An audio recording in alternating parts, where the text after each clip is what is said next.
Bienvenidos y bienvenidas a la Zumpuliche Interview con Jhon Jatenjor.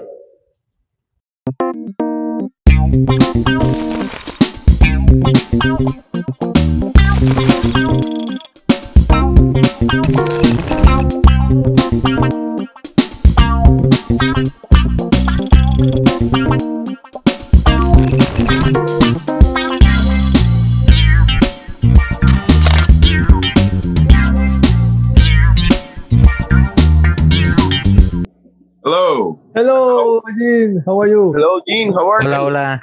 I'm Andres. I will be your translator, and welcome to this interview, to this space. We are so glad, man, to have you here. So I'll be ready when Jhon is ready. But man, welcome.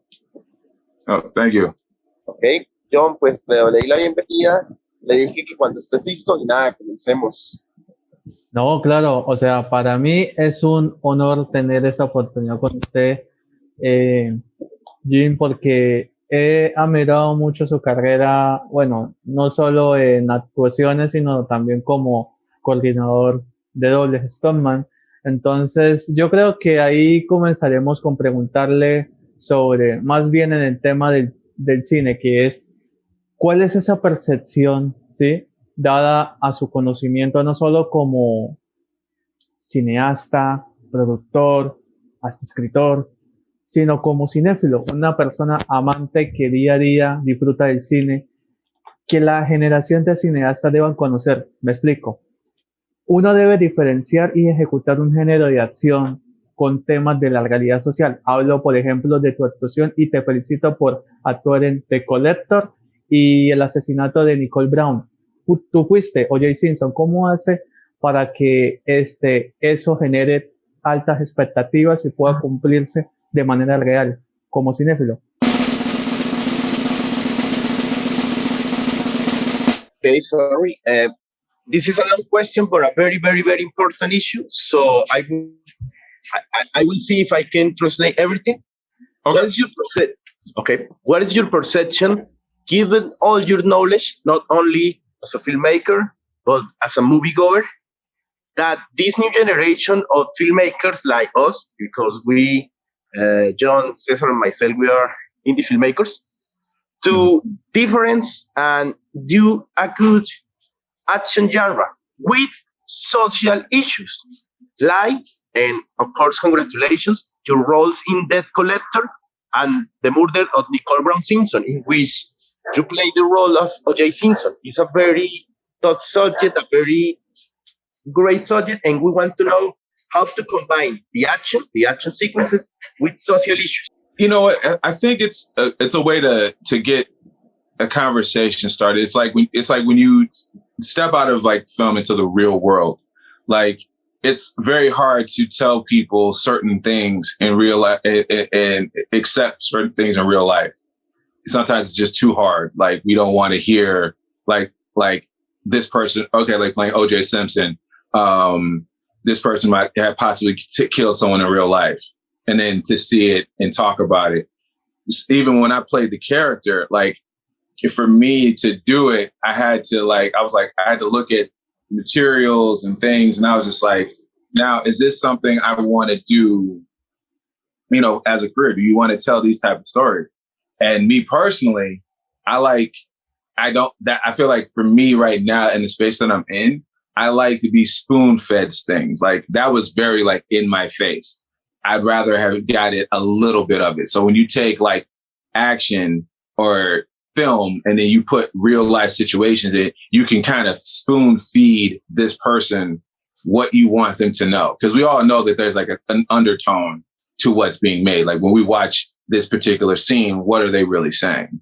You know, if you're talking about police brutality, or if you're talking about human trafficking, if you're talking about any of those things, it's like what we can see that in the midst of the action. It's like Childish Gambino's This Is America. He had all the dancing and stuff, but you saw between all that real things going on, and we ended up watching it and then being entertained, but we also ended up had something to talk about. So that's the part where you can do those things and they mesh well together sometimes. And it has to be enough, because some subjects don't mesh well with other things. So it's like you kind of got to find a balance with that too. Because if you do too much, no one wants to watch it. But if you do too little, no one's going to hold it enough to care. So it's like you got to find something in the middle. And that's, I feel like when you bring in social issues with action, that's how we're able to have these conversations and hopefully go forth with something to make us better individuals, down the road, I guess. Well, Gene, it was a very tough question, but you nailed it. And the great thing is that I will be asking you later about something about music videos, but I will translate. Okay. Vaya, John, la respuesta como anillo al dedo. Bueno, Gene aceptó también, y lo mismo que yo te dije, que es una pregunta compleja, es muy compleja, pero la respuesta va como anillo al dedo incluso para algo que se va a preguntar más tarde. La respuesta también fue muy compleja, pero la voy a resumir en unas partes y con unos ejemplos perfectos que nos dio. Él dice que él prefiere tratar, como tú dijiste, como cineasta y como actor y como incluso como cinéfilo, este tema de la acción, pero no tan, de la sociedad, no tan directa, sino como el término es como si se usara una cuchara. ¿En qué sentido? ¿En qué sentido? Él dice que listo, existen historias con temas muy fuertes, como pues el tema de, obviamente, del asesinato de Nicole Brown, como el tráfico de humanos, obviamente el tema de la otra película, y generalmente esos temas se muestran muy, muy en tu cara, ¿no? Él dice que prefiere, y esto es lo que vas a amar, prefiere ese tipo de cintas, y más con lo que él sabe de acción, de que en medio de la trama de acción se muestra esto otro. Por ejemplo, el tal ejemplo del videoclip de Childish Gambino, This is America, que dices que listo, tú ves la coreografía y todo, pero te está hablando de un tema muy fuerte, que es es obviamente la violencia, la brutalidad policial y todo. Y él dice que ese tipo de historias es la que él quiere contar, ese tipo de acción donde, listo, tú te estás divirtiendo de cierta manera viendo estos hechos, pero te está contando este hecho de una manera no tan directa, porque él entiende muy bien que las películas que mencionaste son temas fuertes. Y pues yo le dije que esa pregunta iba perfecto para una pregunta que más tarde le iba a hacer, tú ya sabes cuál es. Uf, qué respuesta tan increíble. Fatality. Sí, fatal. El cuadro de atrás es Put a Lies, me encanta ese cuadro. Yo lo reconocí. ¿Me recuerda la película? Put a Lies, el cuadro que tiene atrás. Oh, John said that not only loved your answer, but he loves the art piece that you got in the background. Yes. Thank you. Appreciate it, brother. Thank you. Okay. John dice que muchas gracias, que lo agradece bastante. Muchas gracias. De nada. Okay, ¿quién sigue? Andrés. Okay. I will share my face because this question is for myself. Okay. And like we were talking about great artists, great music videos. We know that music video now is a movie genre. You talked about Childish Gambino, but I got to talk about your role and your work in Speed Out the Bone, from the greatest band ever, the greatest metal and rock band ever, that is Metallica. Tell us about this work, because I know too bad that you appear with a mask, but you appear in this video, and also you do the stunt coordination from the greatest band, man. So tell us. What was that like? Working on Metallica video? Yes, Speed Up the Bone. Yeah, that was a very interesting dynamic, because I came with my brother, and he was in the film or working in the music video, and we had the same buddy. His name is Jhon Jatenjor. He was the stunt coordinator for the music video, and as I'm watching, because I wasn't a part of it, I'm just watching everything. They're doing all these setups, and they got the masks and the techno stuff, and with a lot of green screens and a lot of great cool stuff. And Phil, the director, he's so phenomenal. Like the cool stuff he was doing. He had these little sketches that probably didn't really make sense to anyone else, but to him, he knew exactly what he was doing, like just off of little sketches. But I was sitting watching everything, and it's one of those things where, because I had so many skills, like I could fly a drone, I did camera work, I did other things in this space. So when my brother told them, like, yeah, he can actually fly a drone if you wanted him to. And they're like, you can fly a drone? I'm like, yeah, sure, I can fly between these two. So like in the music video, there's a shot where she's fighting the two techno monks, and there's a shot up top. And I did that. I flew between two like metal pipes. And yeah, this is when it was a DJI Phantom, I want to say either Phantom 3 or Phantom 4. This is like before they had like full net obstacle like avoidance. So you had to actually know what you were doing.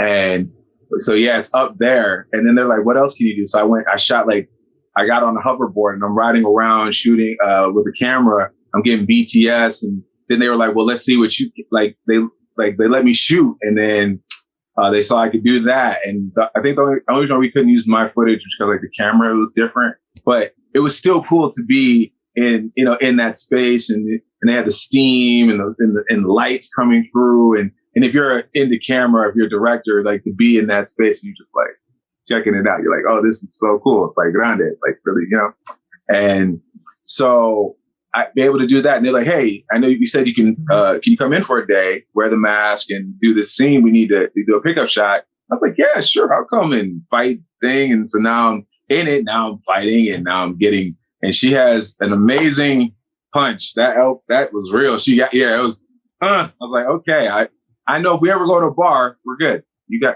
handle it.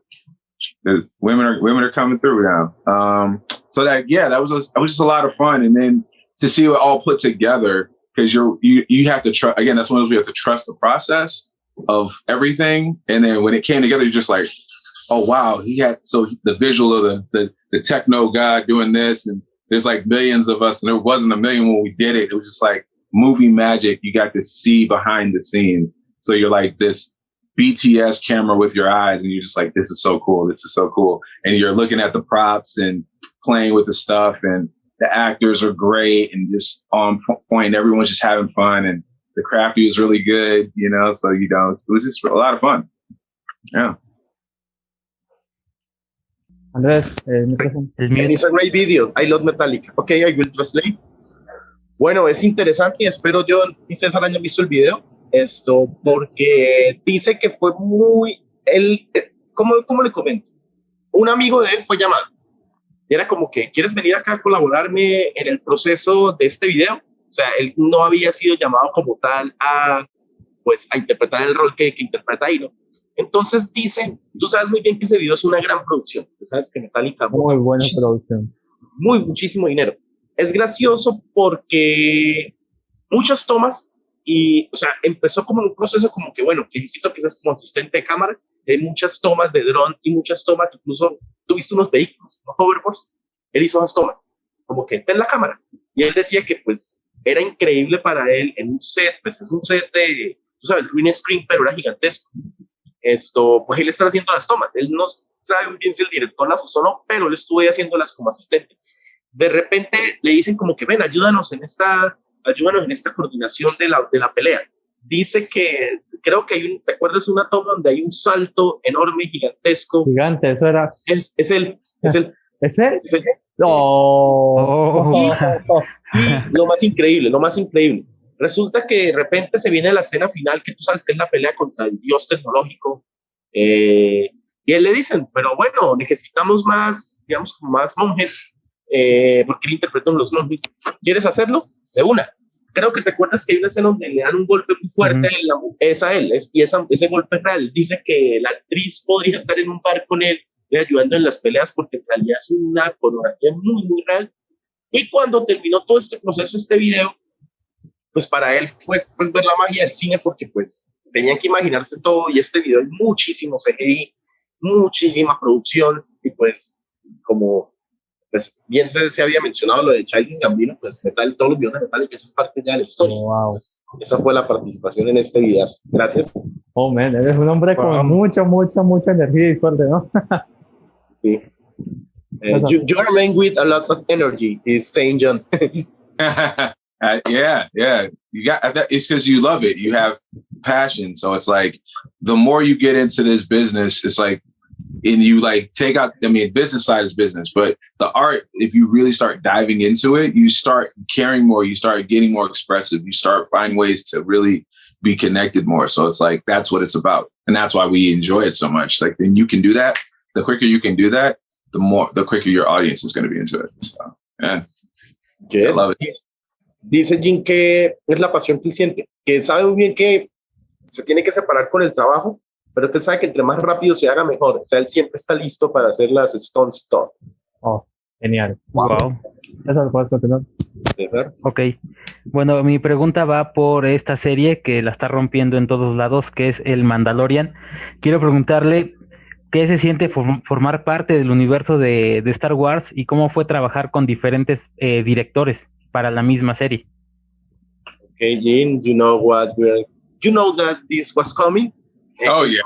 In Latinoamérica, in Latinoamérica es el Mandaloriano. Okay, we are going to talk about the Mandalorian. We want to know, how do you feel to be part of the Star Wars universe and also working with a lot of directors, because this series is huge and it's a lot of people. Yeah.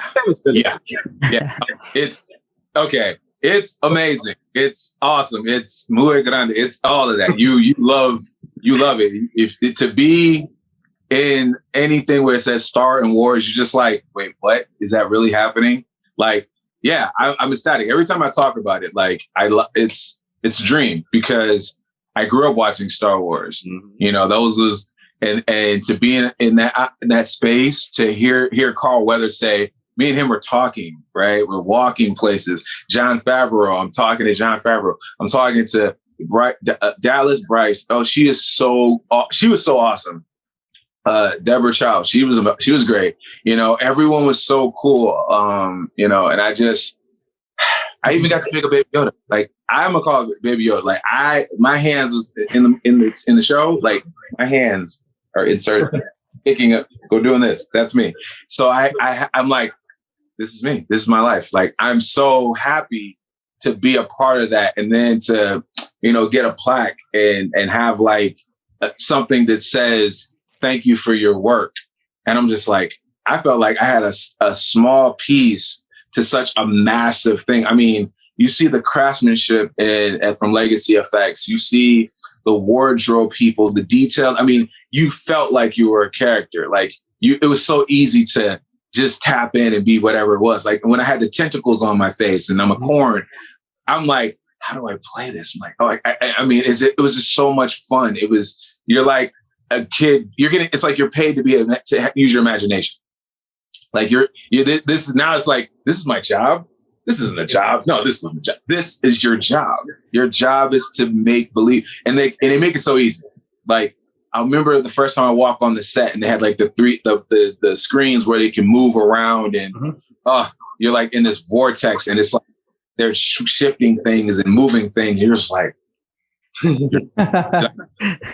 and then like over there is Crafty, and you're like, I'm gonna go get me a sandwich, and then you're gonna come back, and you're like, this is still happening. And then you see little Baby Yoda and the puppeteers, and you're looking at the green fingers, and they're doing this thing. You're like, oh my gosh, his little claws actually hurt. They can actually hurt you, because it feels so real. I mean, the eyes is blinking at you, and you're like, this little guy. You know, it was so awesome. Like, I could go on and on. So I'm gonna stop. I'm gonna just say, but it was an honor to be a part of that.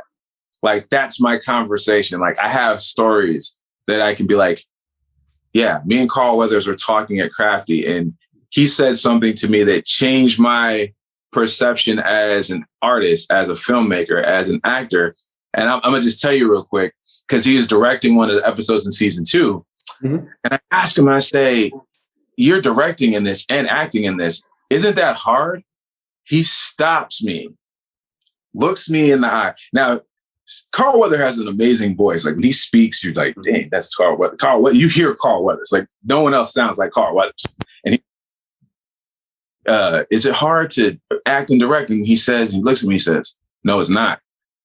Everything in the world stopped. It was like he had the force. And I knew in the moment, in the nanosecond, my answer was going to shape how I view my career for the next 5 to 10 years. And I was like, you're right. So now, since then, I've been acting, writing, directing, doing whatever I need to do to make it work, because I believe. It's like, the moment you believe it, it's tangible. Like we're holding a baby Yoda. You're on a set. We're having a conversation at 2 different time zones because we believed. You know what I'm saying? Like that's so powerful. And that's what Star Wars is. It's like a lineage of belief. And like that's why we love it so much. So yeah, it's phenomenal. Life changing. You can go on. In fact, the great thing about this space is we have really, oh my God, I remember the first interviews were like 3 hours, man, because a lot of the stories from these spaces from first, we live, John and myself, we live in a small city called Cucuta. Here, there are no film schools, but it's a city that got a lot of filmmakers. So this is a way to fund them. We are at 3 different times because Colombia, César is from Mexico, and of course, US. And man, this type of answer is the type of answer that made this channel what it is. So thank you. And I will translate. Bueno, creo que hay muchas cosas que no necesito traducir porque ustedes se dieron cuenta en la emoción. Sí. Iré al grano porque es muy complicado. Creo que la emoción que siente Jhon es la misma que sentimos nosotros sobre el producto como tal de Mandalorian, pero también sobre el canal. Iré, yo creo que de atrás para adelante. Él, lo primero que recuerdo es que pues para él era surreal saber que después de haber visto pues las películas tener al lado a Carl Weathers, ¿no? Y resulta que Carl Weathers, como bien lo saben ustedes, él dirigió unos episodios en la segunda temporada. Entonces le está diciendo como que no, ¿cómo lo haces? O sea, estás actuando y estás dirigiendo. ¿Es esto imposible? Y él dice que la respuesta que le dio Carl le cambió incluso la carrera a Jhon. Porque Carl Weathers le dice, no, no lo es. Pero tú sabes, ustedes conocen la voz de Carl. La voz de Carl es que ok, que está sonando. Ok, bueno. Esto resulta que esa respuesta fue lo que lleva a que ahora Jhon actúe, dirija, produzca. O sea, antes era como un coordinador de dobles. Ahorita es esta persona multilabor. Dice que él tenía muchas veces que, pues por ejemplo, hay muchas tomas donde salen, se usan sus manos para mover cosas. Y él era como que, ok, mis manos están saliendo en la toma. Sobre el Baby Yoda, es en realidad una marioneta. O sea, dicen que incluso las uñas de él lastiman. O sea, es real, es real. Y él ve pues cómo lo estaban ahí manejando y él decía como que, ok, Wow. este chiquito está acá, decía así, ¿no? Él decía que, por ejemplo, cuando lo subieron al Crafty, el set de las pantallas es real. Y era muy como que, pues ver las pantallas y después, bueno, me dan un salvis. O sea, era una emoción gigante y el saber que hace parte, que es una pequeña pieza de este producto, le entregaron una placa diciéndole muchas gracias por tu trabajo, por hacer esto realidad. Dice que, pues obviamente, el saber que iba a hablar con gente como Carl Weathers, como Jon Favreau, como Bryce Dallas Howard, espero haber dicho bien esto, son grandes cada uno en su trabajo, son grandes cada uno. Y pues que él dijo que él podía estar hablando muchas horas. Yo le dije que que este espacio sirve para esto. De hecho, le recordé que las primeras entrevistas eran más de 3 horas. Le dije que la razón por la que existe este espacio es porque no hay escuelas de formación de cine donde vivimos, bueno, para Jhon y yo, y que este espacio es para eso. Y que él decía que todo es posible, esto es magia. O sea, mira, que estamos en dos horarios distintos y estamos hablando. Y yo le dije que no, de hecho estamos en 3 horarios distintos, México, Colombia y Estados Unidos. Entonces, créame que esa respuesta es por un aplauso. Sí, increíble. Un aplauso. De hecho, no sé, pero eso siempre ha sido el mito después del Mandaloriano. ¿Es cierto que a los actores y a todo el equipo les regalaron un Baby Yoda?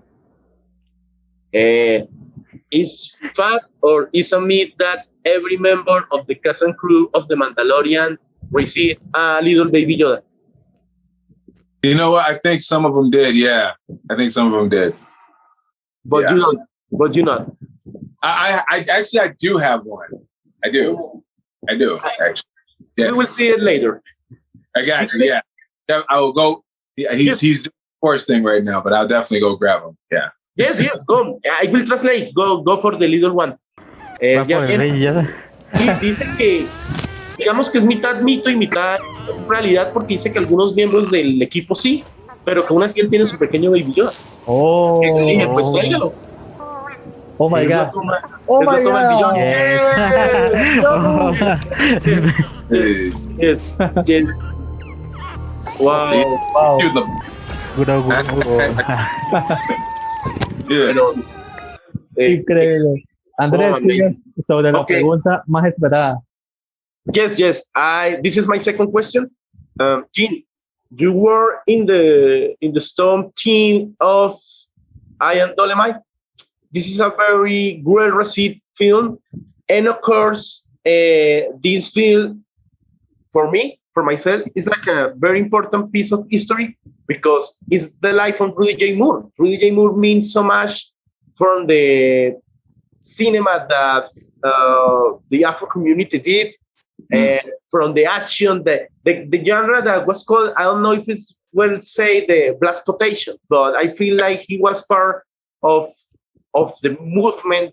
So man, tell us about how was working in this piece of history. Wow. You know, first of all, to hear it like that just says a lot because I didn't even think of it that way. Like I spoke so highly of the Mandalorian and that Star Wars space, but to hear you say that about being a part of history, that actually now holds a lot more weight to it. And in that sense, like now that for me, especially being an African American male, that now holds more weight than Star Wars would, because in the sense of like being a part of history, like you said. And it was interesting because to watch Eddie Murphy work, watch Wesley Snipes work, to be in that was, I'm just like, this is, yeah, it was, I mean, because they were so cool.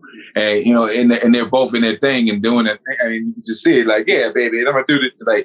And Eddie Murphy's just, you know, I'm going to do what I'm going to do. I'm going to do moves. And like, you know what I'm saying? You know, he never laughed, but he could have. But, you know, it was just like, you're a student watching these iconic, you know, people who always just did them. You know, they could play anything. They could play funny. They could play cool. And even in that space, like, you're just like, man, this is how you do it. Like, it was effortless for them.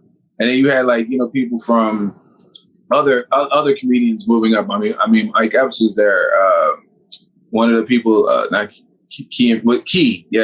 Keegan was there. He, like, just watching these people who've already made their way, you know, in the entertainment industry, like, you know, and they're like just doing what they do. So that was really cool to watch. And then the action scene that we were a part of, like, it was so much going on that you had to, you know, use like the touch method and like, hey, I'm gonna touch you and you're gonna turn around and then we're gonna do this thing and watch out over here. And like, so it was like, there was no injuries. It was a lot of fun, a lot of love. And, you know, there was a lot of camaraderie. Like, again, to be on a set and you're just seeing so many of your peers, you know, you could see Black people, brown people. You saw a nice mix in the space. You saw strong women. You saw, you know, it was like great to watch women ready to kick ass and take names. And, you know, it was just a great, that was like, for me, that's another moment that was like on my career, like just as a performer, like I can be proud to say I'm a part of that. You know, when I like the swag and they brought like the booklets and stuff and they sent us, it was like, oh, this is really cool. Like, I'm actually a part of this project, you know, and not just in just saying it, but I was really in it. So like, that was really cool. I really enjoyed it. The reason this question is mine because not only I loved the movie, really loved it, but because in Colombia we are right now in riots. And it's too sad because the city that got the most riots is Cali. And Cali is a city confirmed mostly by Afro-Colombian people. And in the last days, they killed a leader, a social leader that was an artist. And it got me hard because in Colombia, it's too hard to do movies in Colombia. It's even harder for the Afro-Colombian people.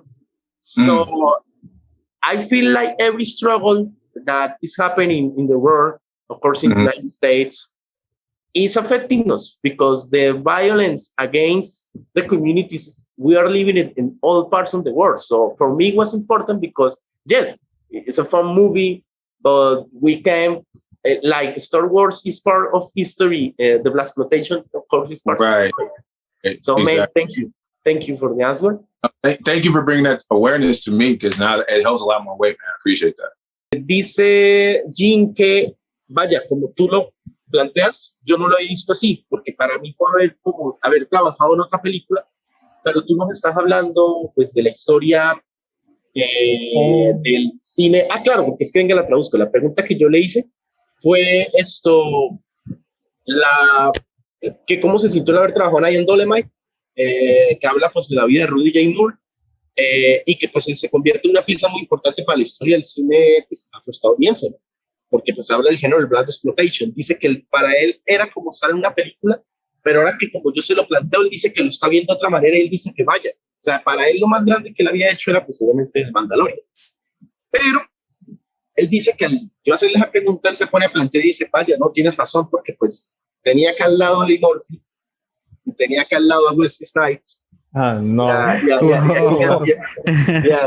Of course. No, y tenía pues también esto a Keegan Michael Kay, o sea, tenía estas personas con las que pues obviamente son ídolos, y que pues creo que no voy a hacer las imitaciones, ¿no? Él imitó muy bien cómo eran ellos hablando, y él era como que, bueno, primero como me pellizco, después como me evito reírme, porque en realidad ellos son así, que eran muy cooles, que de hecho fue un elenco muy variado, o sea, había de hecho mujeres fuertes, había gente de todas las razas, porque la película habla de eso, y que incluso la escena de acción que él coordinó es muy graciosa, porque era una escena de acción a la antigua, a los años 70, entonces era como que, bueno, ahora haces así, tú reaccionas así, y creo que eso se ve, nadie salió herido, que es un increíble porque esa escena se ve muy real, no, nadie salió herido, no hubo, o sea, digamos como que fue un momento muy divertido, y él dice que en realidad aprecia que le demos este nivel a eso, y yo le dije que claro, la razón por la que yo hice la pregunta, uno es porque pues la película es muy importante, le conté lo que está haciendo en Colombia,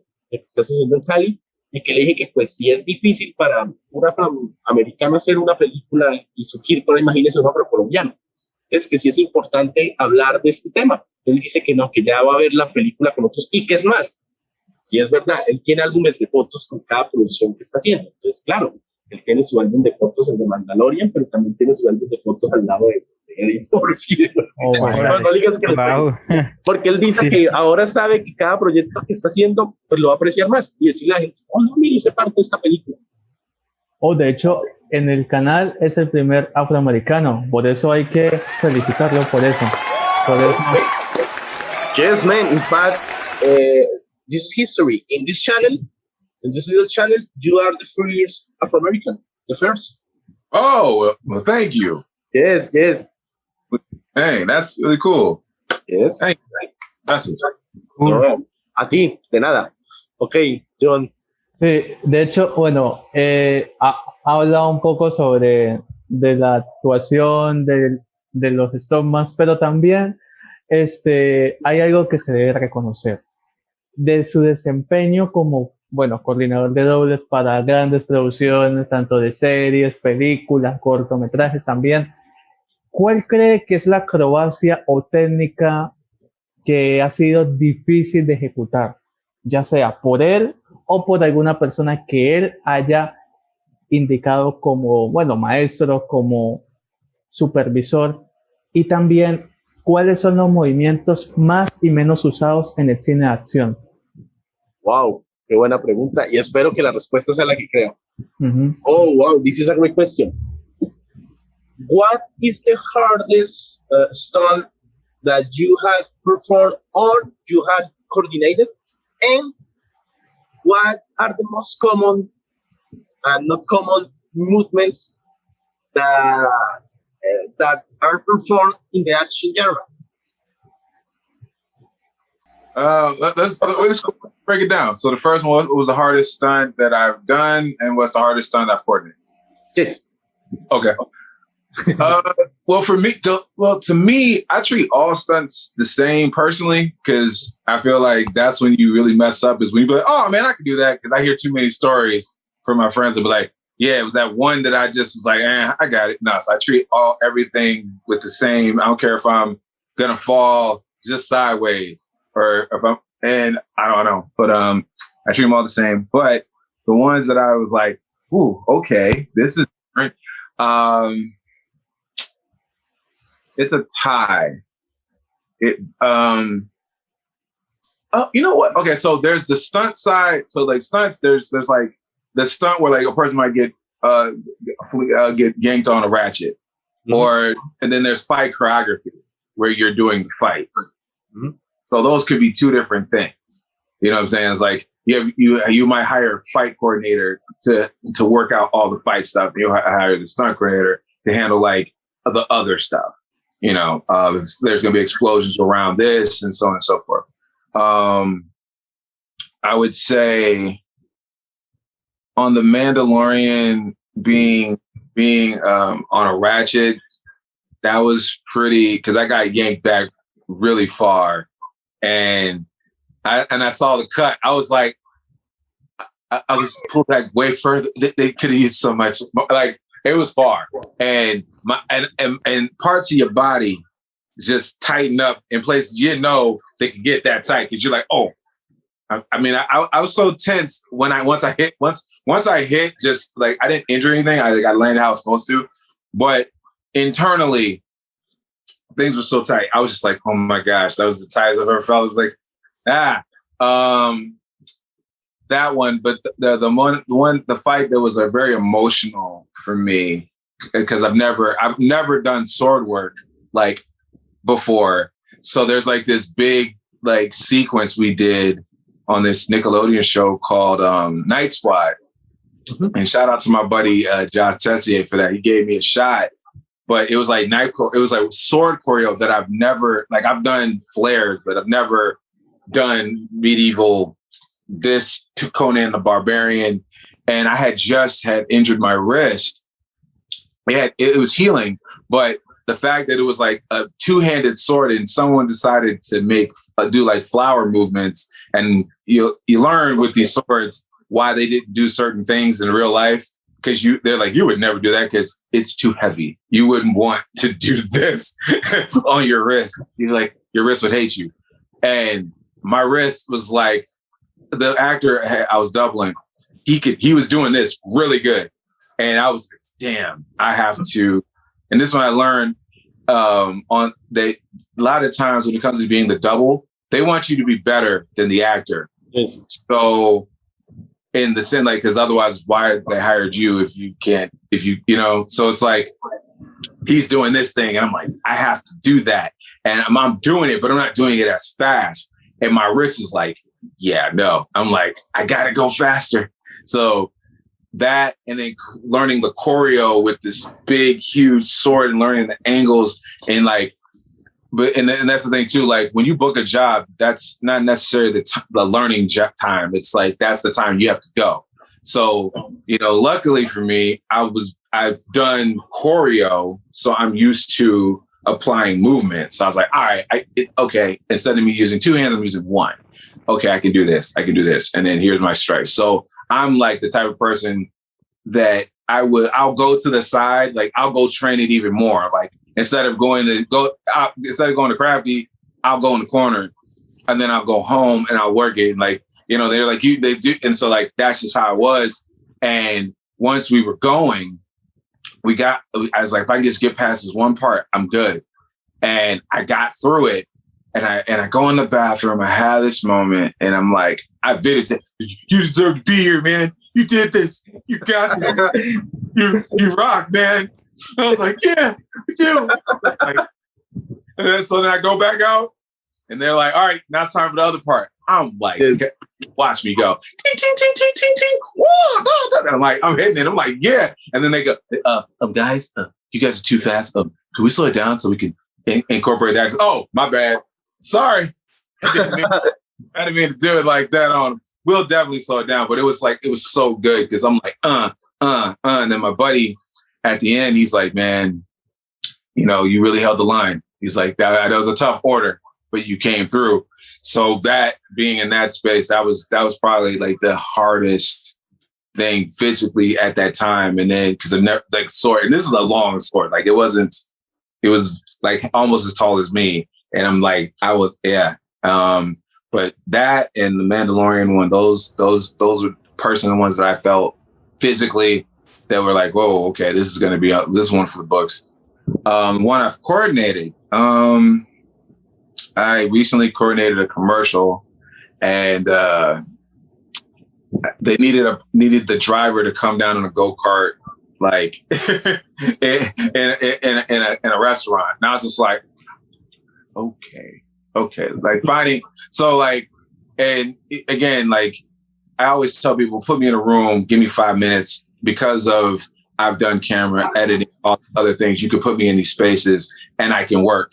So I was like, okay, so if they're going to come here, peer right this way, they're going to drift. Okay, I need to put a pad here and, you know, lock this off here. And then I had to figure out how to build up a wall to make it work. And I love puzzles. So I think that was pretty cool to do that and figure that out. And yeah, that was pretty hard for me, at least so far. And then what was the next question? No, I think you answered, because the other question that was what were the movements that are most common in this job and the most uncommon.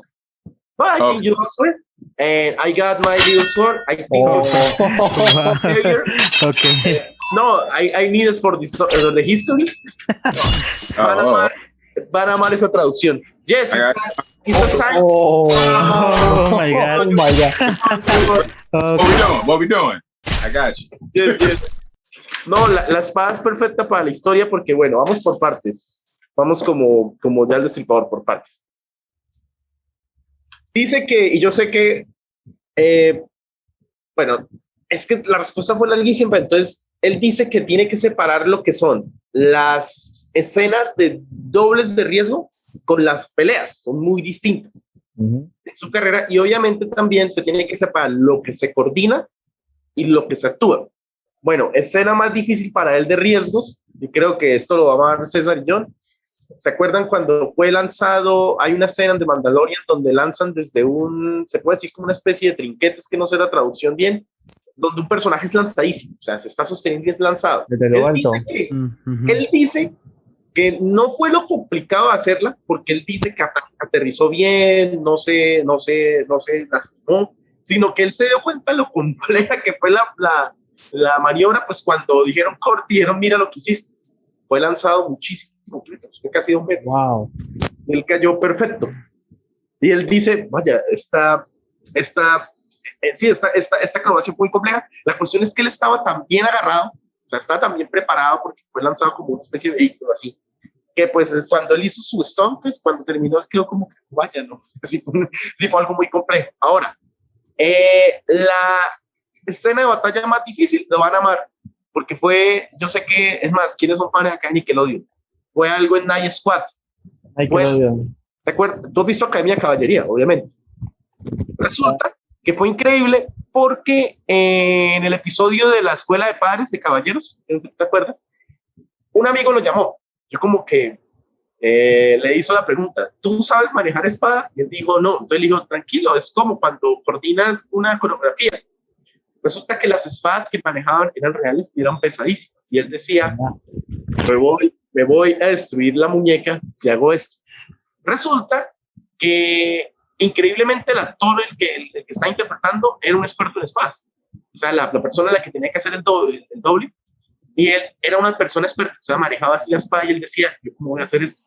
Tengo que ir al mismo nivel, porque generalmente cuando se contrata un doble, el doble tiene que hacerlo igual o mejor que el actor. Dice que se entrenó de una manera tal que lo hizo a la misma velocidad. Resulta que cuando hizo el entrenamiento, porque él decía, no voy a, o sea, hablando 80 términos coloquiales, no me la voy a dar de que sé más, para hacer al lado, voy a aprender los movimientos y todo. Dice que cuando él hizo esa primera toma, en realidad se fue al baño a llorar, porque él dijo, lo logré, lo hice, o sea, como que, entonces después resulta que logró unas habilidades tan grandes en el arte de ser espadachín, que lo hacía más rápido que el actor. Entonces como que le dijeron, no, espera, hazlo más lento, lo hiciste bien, o sea, como que en México no seas mamón. Entonces resulta que para él fue una experiencia, y todas las experiencias que he tenido han sido importantísimas, porque gracias a esto él aprendió el manejo de espadas y él está muy agradecido. Ahora la stunt más dura que él ha coordinado, hay un comercial, no ha salido, donde dice él que él se siente, digamos, muy confiado cuando le dicen, por ejemplo, no sé, lánzate no sé cuántos metros, y él dice que todo es complejo, o sea, incluso lanzarse de lado y aterrizar acá a este lado es igual de difícil, hacer lanzado 2 metros, hacer espadas, pero él dice que él se siente confiado en todo, pero ese día le tocó hacer algo muy difícil, porque era una un stunt donde un carro se acercaba y se acercaba, se acercaba bien hasta una persona. Y era un carrito de go-karts. Sí, un carro. Y él decía, ok, he hecho esto, pero vamos a ver cómo lo hacemos. Y lo logró hacer. Coordinar un stunt donde tenía que pues coordinar tanto el carro como la persona que estaba ahí enfrente. La otra pregunta no necesito responderla porque creo que ya habló de qué es lo más común y lo menos común. Sí, es verdad. No, con esa gran respuesta nos explicó todo. Todo. Vamos con la última pregunta que es de César. Ok, vale. Mi última pregunta es, ¿qué le aconsejaría a los directores que van a estrenarse haciendo su primer escena de pelea o escena de acción? ¿Qué les aconsejaría para que estén preparados? Okay, the last question is, what will be your recommendation to the new directors, like us, to do the first action scene? Like, we are your classmates and your students, and we want to know, we will do an action scene. What will be your recommendation as a teacher? I would say knowing your talent, like really knowing what you have to work with. That's probably the first thing. Because certain things, like for instance, I got to coordinate on a project, and actually no, this is better this way. I was asked to be a part of a previs for something. And so a lot of times when they're putting these fights together, they're like, okay, I want to do this here. I think I want to have this here. What could you do here? Could you do a gainer, or what's like some of your top tricks? There's this guy named like Trevor Logan. He's like really good at that type of stuff. Like he's got like his gainer V twist, and like he'll give us a suggestion. I can do this, this, and this. And then I say, okay, well, if camera comes over here, can you do on this side? What's your best side? So they're like already planning what's the best move to use, and as opposed to and this is where like when it comes to like, especially on the stunt side of things, like you have to be honest about what you can do, because if they hire you for something, they say like, for instance, I'm very adamant about my skill set. Like I can act, I can keep the actor safe. Like you can use me in those spaces and they'll be fine. And you can deliver dialogue. So there's that. Like I can learn to dance. I'm a BJJ. I got some, nice perform with Kali. I've done wires. So now you know what I can do, as opposed to I'm saying, oh yeah, man, I'm a Taekwondo. I've been doing Taekwondo since I was 5. And, so you give me like 2 seconds to stretch and I'm gonna go ahead and kill it. And then I do a kick and you hire me for that. And you're like, well, I thought you said you've been doing Taekwondo since you were 5. Anything you put on your resume is something you should be above average on, or like that's like you can deliver that every single time. Like I think one of the questions you asked was, what's the most common moves used in fights? Jab, hook, cross. Jab, hook, cross. You're like the same move. And then because you always see the person do the jab, then they do the cross, and the person will duck, and they do a body shot. And then that's like the first, you always see that all the time. Or if you watch a lot of John Wick films, and like when they started watching a lot of John Wick, everybody wanted to do the judo throw, where you do the knife, you come with a knife, you move out the way, and then you parry, and then you throw them with the knife. You do kotegaeshi, and you're like, oh, they're over there. So it's like now it's like the riding that wave. Or if you like Ip Man, and then everyone's trying to do Donnie Yen stuff, like so it's like if I was to give advice, it's to know what you have in your toolkit. Everyone being honest. Like some people are specialists at other things other than not. So like if there's 3 of you, 2 of you got boxing experience, and the other person might have no boxing experience, but they got great kicks. So I'm like, okay, that's cool, no problem. Then when we choreograph and build a fight, let's build it with that in mind, because you want your best product. And, and the camera doesn't lie. So if you suck, it shows that you suck. So if you think you're Bruce Lee, but yet you're not, when like the camera's like, that wasn't a Bruce Lee kick. In your mind, it looked like Bruce Lee. I've done stuff. I'm like, I know I killed that move. I'm like, dang, I really didn't open up as much as I thought I did. So it's like, knowing that, knowing if you've done a fight, if you've been in a fight. So I think like understanding the person's skill set first and foremost. Dictating who does what. Like it's one thing to be collaborative, but it's very important to establish who is what. You know, like, okay, if I need to make a choice here, I can't worry about your ego if I say I don't want that. Or if I throw a punch here and you're like, well, I don't like that punch. Well, we have to figure something out. We only have so much time. You know, put a clock on it. Like, say, okay, we got 30 minutes, guys. That's like real life on set. Like, and I like to work in that space. Like, I always practice in that space. Like, we got 2 hours. You only got 2 takes. You only got, we have to move on. And then we have to do an edit in an hour because production wants to see it yesterday. You know, so it's like, you have to think that way if you want to be in this business. Those people who think like that, those are the ones that really get it.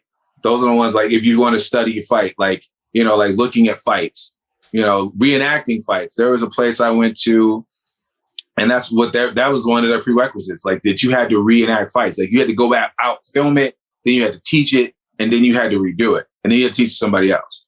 Like that mindset. So it's like, it's important to understand your roles. It's important to understand all that. So I would say then in that space, okay, we're going to do a 2-on-1. Okay, you're the hero, so we need to have you in the middle. You know, can we move? If you guys are good at movement, we'll move. Because nothing worse than you just doing a stagnant fight and we're just like sock and rock and robots. So you want to move. So, okay, like, I'll do it. I'm going to run here, and then we'll go slow here. We're going to do that here. You're going to block. You're going to block. You're going to evade. You're going to throw this person to this person.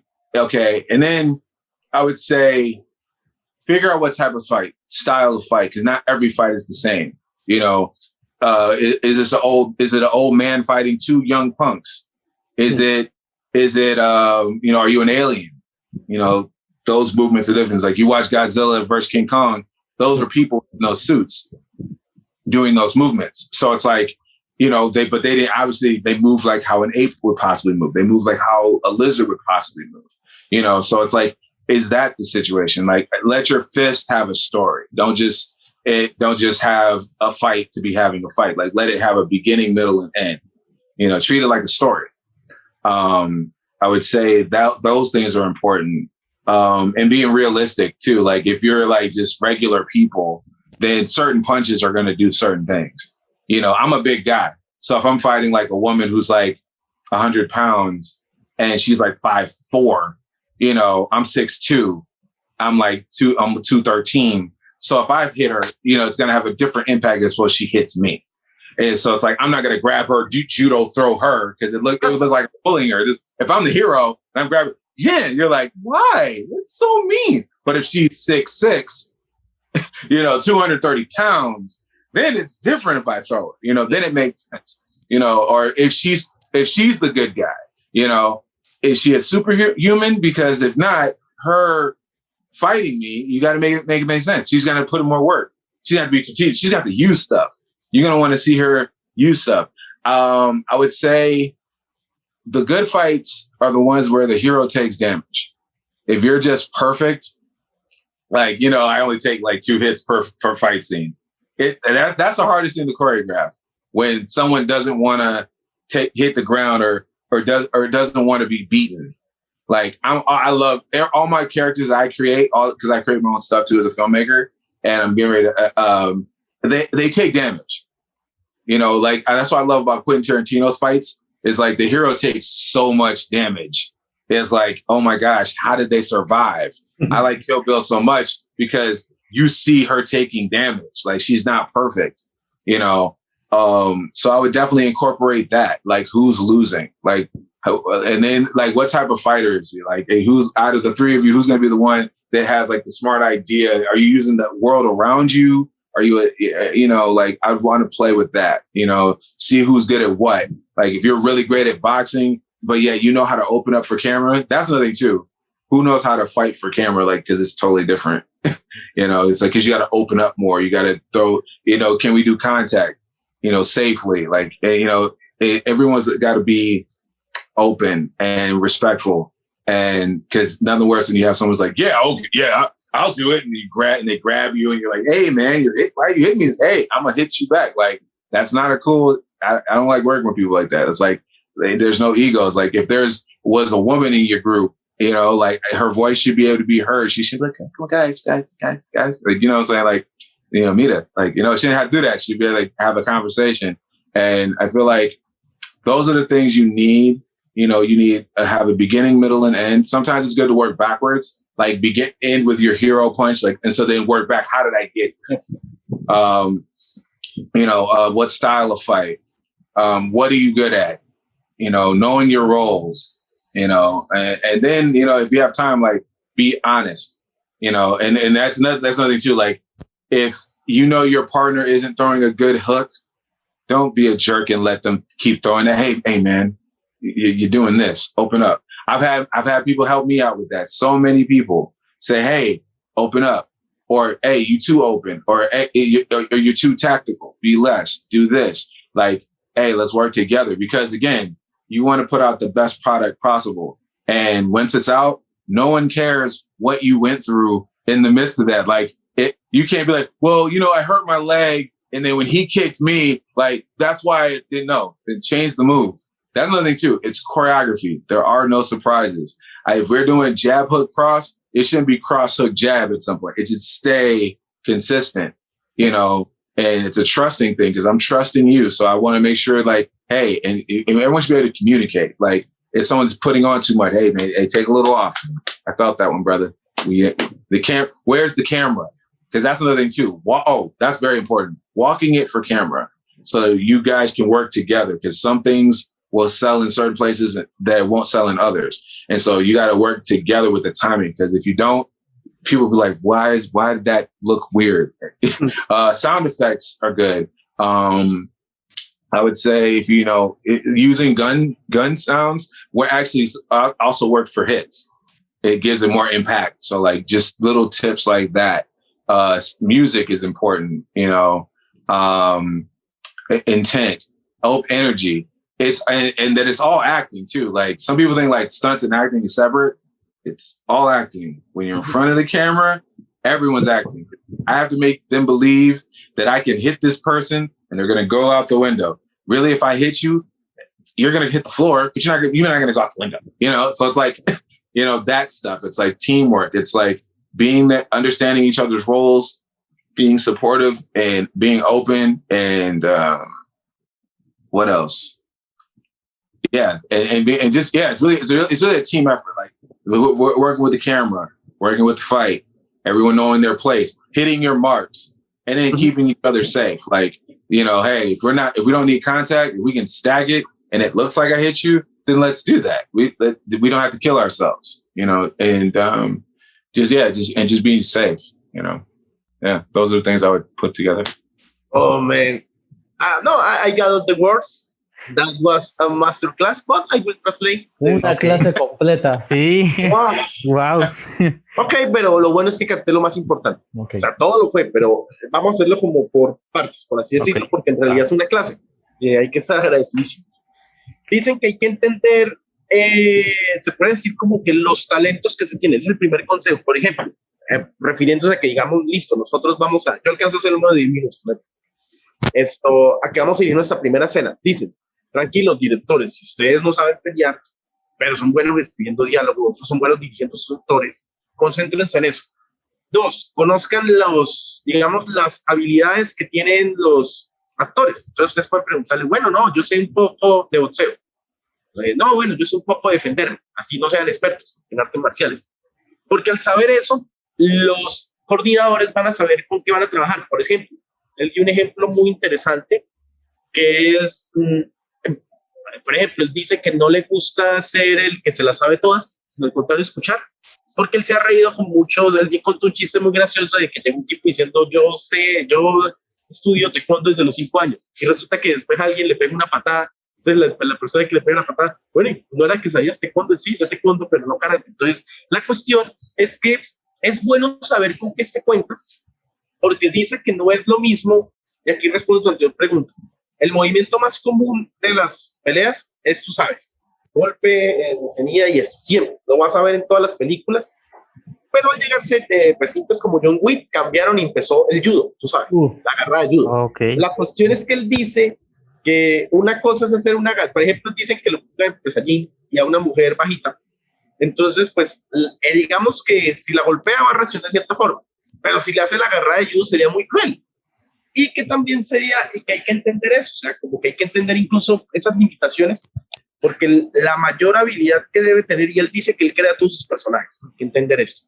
Entonces, él los crea y él dice que la primera regla que tiene que tener es que al menos sus personajes reciban 2 golpes. Porque él dice que lo más creíble es cuando el héroe recibe golpes, que él dice que por eso le gusta Kill Bill, que cuando el héroe pues destruye a todos y no le pasa nada, pues, o sea que se supone que los héroes son humanos.